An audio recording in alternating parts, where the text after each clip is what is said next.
प्रेम तातेराव येवरे. अच्छा, तू कधीपासून ऍडमिशन घेतलेलं आहे इथं? सर मी 13 जुलै 2024 ला इथं आलो तर मला सरांनी समजावून सांगितलं की तुझ्या भविष्यात तुला काय काय करायचंय. सर मी एक शेतकरी कुटुंबातला मुलगा आहे, तर मला सरांनी जे काही मला माझ्या भविष्यात डिफेन्सचं करिअर करायचंय ते सरांनी सांगितलं आणि सरांनी सर्वात कमी फी मध्ये माझं ऍडमिशन करून घेतलं. अच्छा, तर तुला सरांचं कमी फीस मध्ये ऍडमिशन केलं, तू गरीब शेतकरी कुटुंबातला होता म्हणून. आणि तुला आपल्या अकॅडमी बद्दल कसं वाटतं? इथलं ट्रेनिंग, त्याच्यानंतर इथलं क्लासेस, याच्याबद्दल तुझं काय मत आहे?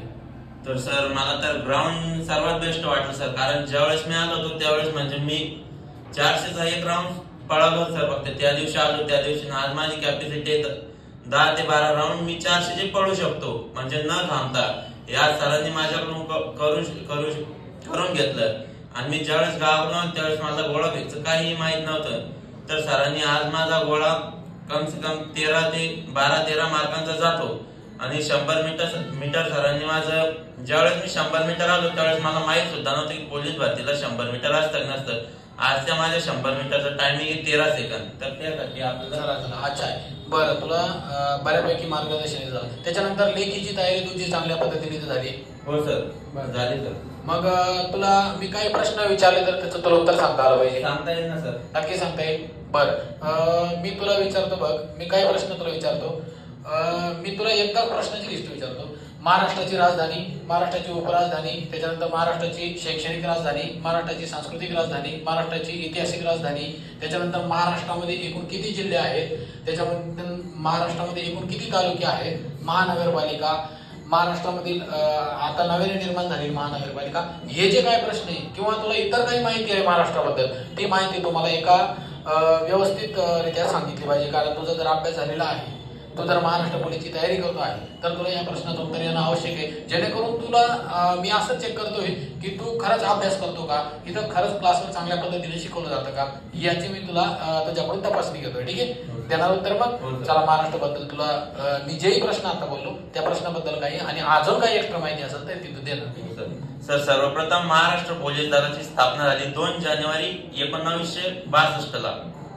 तर भारताचे पहिले पंतप्रधान पंडित जवाहरलाल नेहरू यांनी महाराष्ट्र पोलीस दलाची स्थापना केली व त्यांना जो पोलीस दलाचा ध्वज आहे तो ध्वज पोलीस दलांना अर्पण केला. त्या पोलीस दलाचं वाक्य सदरक्षणालय खंडीकरण आहे. त्या वाक्याचा अर्थ आहे सज्जनांचे रक्षण करणे व दुर्जनांचा नाश करणे.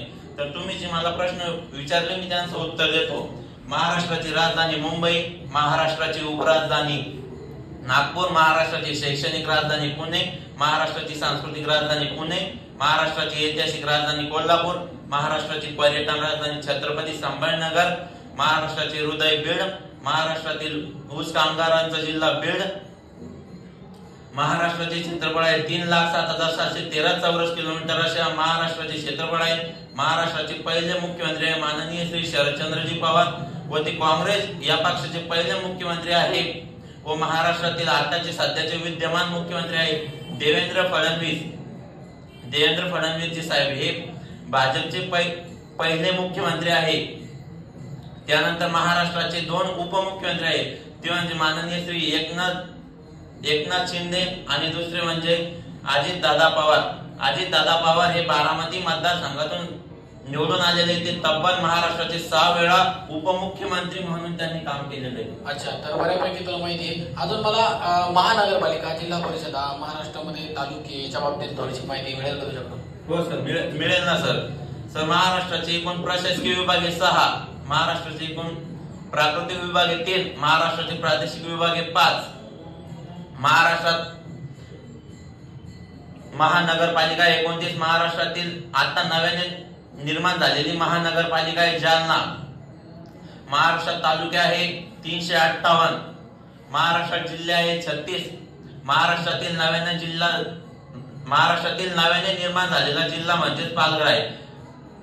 तर पालघर या जिल्ह्याचे विभाजन विजय नहाटा समितीच्या शिफारशीनुसार झाले. त्या जिल्ह्याचे विभाजन झाले 1 ऑगस्ट 2014 रोजी ठाणे या जिल्ह्यातून.